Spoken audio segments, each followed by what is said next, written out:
Share మార్కెట్లో విజయం సాధించాలన్నారా? విజయవాడలోని విఎల్ ట్రేడింగ్ ఇన్స్టిట్యూట్తో ట్రేడింగ్ను ప్రొఫెషనల్గా నేర్చుకోండి. Online and offline classes available. Admissions open. Welcome to day 15. అందరికీ నమస్కారం. ఈరోజు మన క్యాండిల్ స్టిక్ ప్యాటర్న్ లో అత్యంత శక్తివంతమైనటువంటి బేరిస్ రివర్సల్ ప్యాటర్న్ అయినటువంటి బేరిస్ ఎంగల్ఫింగ్ గురించి తెలుసుకోబోతున్నాం. ఈ ప్యాటర్న్ సాధారణంగా అప్ ట్రెండ్ చివరిలో కనిపిస్తుంది. మీకు ఏదైతే కనపడుతుంది ఇక్కడ అప్ ట్రెండ్ వస్తుంది, పైన కనపడుతుంది. This is the bearish reversal pattern అండి. ఈ ప్యాటర్న్ సాధారణంగా మనకి ఎక్కడ కనపడుతుంది? Up trend. బేరిస్ ఎంగల్ఫింగ్ కనిపించినప్పుడు బయ్యర్స్ బలం తగ్గిపోతుందని, మనం సెల్లర్స్ మార్కెట్ పై ఆధిపత్యం సాధిస్తున్నారని మనం అర్థం చేసుకోవాలా. ఈ ప్యాటర్న్ స్వింగ్ ట్రేడింగ్ అండి, ఇంట్రాడే ట్రేడింగ్ మరియు పర్సనల్ ట్రేడింగ్లో చాలా ప్రభావవంతంగా పనిచేస్తుంది. కాబట్టి ప్రతి ట్రేడర్స్ ఈ ప్యాటర్న్ను తప్పనిసరిగా మీరు గుర్తుంచుకోండి. అండ్ ప్యాటర్న్ స్ట్రక్చర్ వచ్చేసరికి బేరిస్ ఎంగల్ఫింగ్ ప్యాటర్న్ వచ్చేసరికి 2 క్యాండిల్స్ ఉంటాయండి. మొదటి క్యాండిల్ బుల్లిష్ క్యాండిల్ గా ఉంటుంది. రెండవ క్యాండిల్ వచ్చేసరికి ఒక పెద్ద బేరిష్ క్యాండిల్ వస్తుంది. మీరు ఇప్పుడు చూడండి, ఇది బుల్లిష్, దాని తర్వాత బేరిష్. ఓకేనా? Bullish, bearish.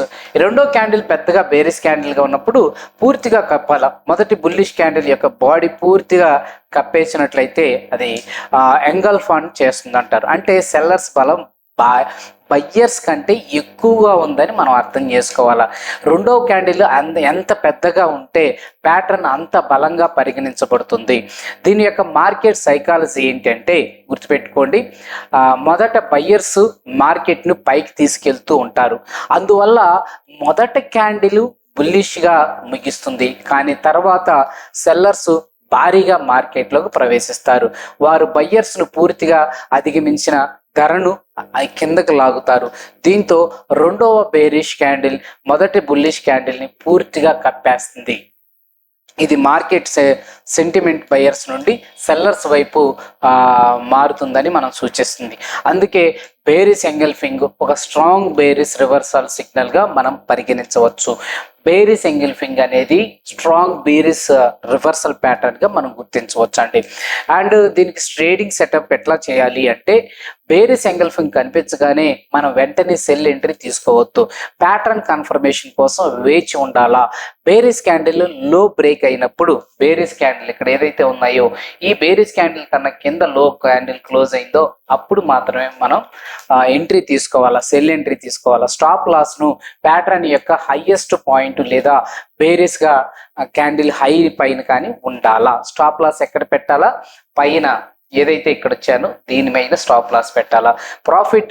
ప్రాఫిట్ టార్గెట్ కోసం దగ్గరలో ఉన్న సపోర్ట్ లెవెల్ లేదా కనీసం 1:2 రిస్క్ రివార్డ్ రేషియో ఉపయోగించాలా. వాల్యూమ్ ఎక్కువగా ఉంటే సిగ్నల్స్ మరింత బలంగా పరిగణించబడుతుంది. ఎల్లప్పుడూ పేపర్ రిస్క్ మేనేజ్మెంట్ ను మనకి ఈ ప్యాటర్న్ చేసేటప్పుడు ఫస్ట్ పేపర్ ట్రేడింగ్ చేయండి, తర్వాత ప్రాపర్గా మేనేజ్ చేయండి. కొన్ని ఎగ్జాంపుల్స్ చూసినట్లయితే మనం ఇక్కడ మీరు ఏదైతే చూస్తున్నారో ఇవన్నీ కూడా ప్యాటర్న్ తర్వాత సెల్లర్స్ పూర్తిగా కంట్రోల్ సాధించినట్టే. మార్కెట్ని కిందకి కంపల్సరీ లాగేస్తారండి. 9 సార్లు లాగుస్తారు, ఒక్కసారి మాత్రం మనకి ఛాన్స్ ఇవ్వరు, మళ్ళీ పైకే తీసుకెళ్తారు. ఇది మనం గమనించాలా. 100% అనేది ఎక్కడా కూడా ఉండదు. మీరు ఏ క్యాండిల్ ఇప్పటి వరకు మీరు ఏమన్నా చార్ట్ ప్యాటర్న్లో ఏదన్నా చూసినట్లయితే కింద కామెంట్ రూపంలో మీరు ఏ స్టాక్స్ని తీసుకొని చేశారో దాని గురించి కామెంట్ రూపంలో తెలియచేయండి.